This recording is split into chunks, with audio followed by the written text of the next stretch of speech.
All right, so we are on chapter 30, and a lot of stuff happened on chapter 29.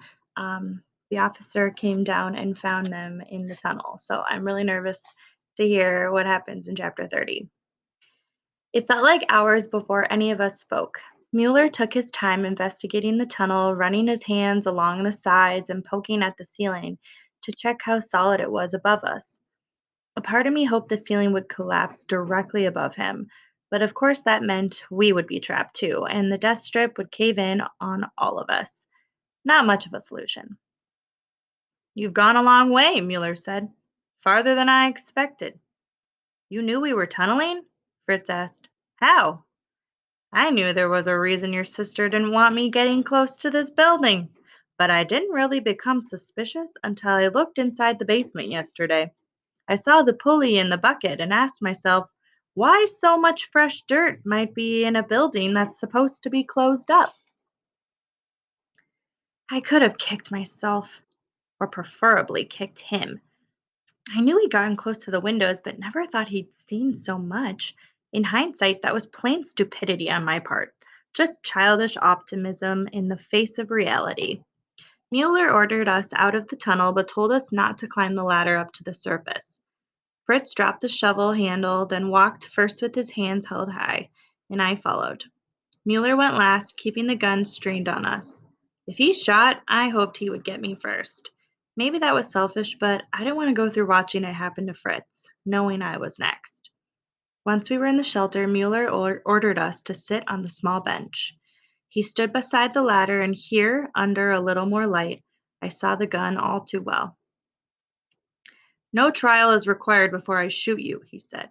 You are clearly guilty of attempting to leave the country. Yes, we were. Not even the best told lie could get us out of this one.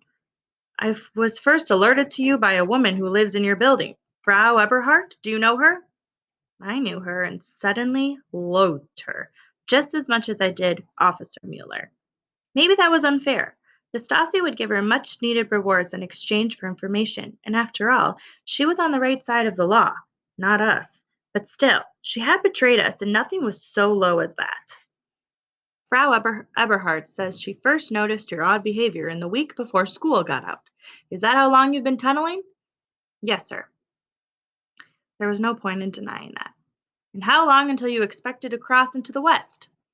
There's no way to know, Fritz said. We're not sure how much farther we have to go or what conditions we might encounter along the way. You're not the first to attempt an escape through tunnels, Mueller said. Why did you think you would succeed when nearly all attempts have failed? We didn't know if we'd get across, I said. We only knew that we had to try.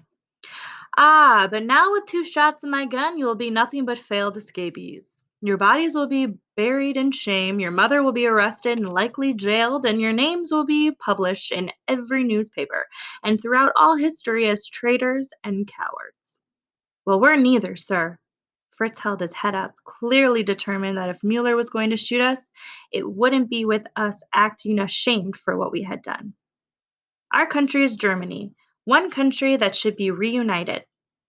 We don't belong to Moscow or to the West. We belong to ourselves, and I have never betrayed that. This tunnel has taken every ounce of courage we have. We're not cowards. That seemed to entertain Mueller. And so, how would you have yourselves described as heroes? Are you role models to other young people who are living behind the wall? We're a brother and sister who only want a chance for a better life, Fritz said. And to bring our family back together, I added. Please let us go. Forget you've seen us here. I am an uninformed officer. I am a uniformed officer of the state and could no sooner forget that tunnel that forget my and could no sooner forget that tunnel than forget my own name. His attention wandered upstairs as a gust of wind blew through the boards in the basement. It provided enough of a distraction that I wondered if Fritz and I could rush at him and overcome him. And then, well, I don't know what. We weren't murderers and we couldn't hold him here. We didn't even have enough money to offer him a respectable bribe. But we did have a tunnel. Mueller wore a gold wedding band on his left hand. He had a wife. On his left shoulder there was a small milk stain. From a burping baby, perhaps? He looked down into the tunnel again. Who else is coming with you? No one, I said. Half of the west of Germany could be lined up to come with us, and I'd still deny it. I wouldn't rat them out the way Frau Eberhard had done to us. What if others wanted to come? Beside me, Fritz looked confused, perhaps wondering if that was a trap to get us to reveal other names, but I didn't think so. They'd be welcomed, I said. You could. No, I couldn't. But from the tone of his voice, I knew Mueller had already thought about it, maybe even before he came here. That's why he'd come alone. His eyes flicked back to the tunnel, then over to me. I'll go up the ladder first. You will follow next, and then your brother. If you try any tricks, I will bury you here. He turned to leave, but I darted forward to grab his arm. Not to fight, but only to stop him from leaving. He reacted by shoving me to the ground and aiming his gun directly at me. I raised my hands in the air and closed my eyes tight, waiting for him to squeeze the trigger. Would you die for this tunnel? He yelled. Risk your lives, your family for a run to the west? Don't shoot her, Fritz answered. This was my idea, not hers. I opened my eyes again to protest, but still felt paralyzed in the sights of his gun. At least he hadn't fired it yet. With a trembling voice, I said, Bring your family and come with us. Bring them to the west. Mueller's eyes widened. Escape? How dare you suggest? There is more for your family in the west. It's the life you would want for them if you could choose. Fritz caught on to my idea. You don't have to dig, but you might be able to keep other officers away from this area. Then, when we're ready to leave, we can put out a signal, letting you know that the tunnel is completed. Mueller wasn't convinced, but at least he was thinking. My wife wants to go to America. She has family there. We need another couple of weeks, Fritz said. Maybe more if we run into problems, but I can promise with all my honor to give you the chance to come. For the first time, Mueller lowered his gun. What's the signal then? I spoke up.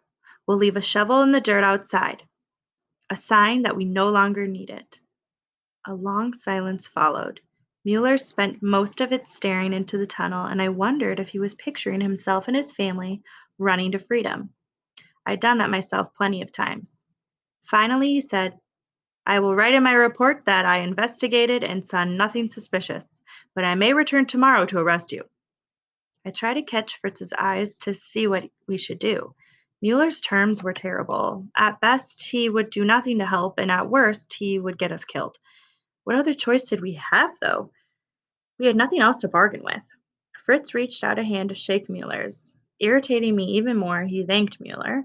He actually thanked him for agreeing not to kill us. Yet, Mueller turned to leave and then said, Whatever I decide, you must hurry. With or without my help, this tunnel will be discovered soon. If I come with the group who discovers you, I will shoot just as quickly as the others, so do not look to me for sympathy in that moment. All I can do is warn you now. Your biggest enemy is time. I wasn't sure about that right now. Mueller seemed like a pretty big enemy to me. Fritz only nodded and said, We're going to escape, and your family is welcome when we do. Watch for the shovel outside. We'll cross that same night. Whoa!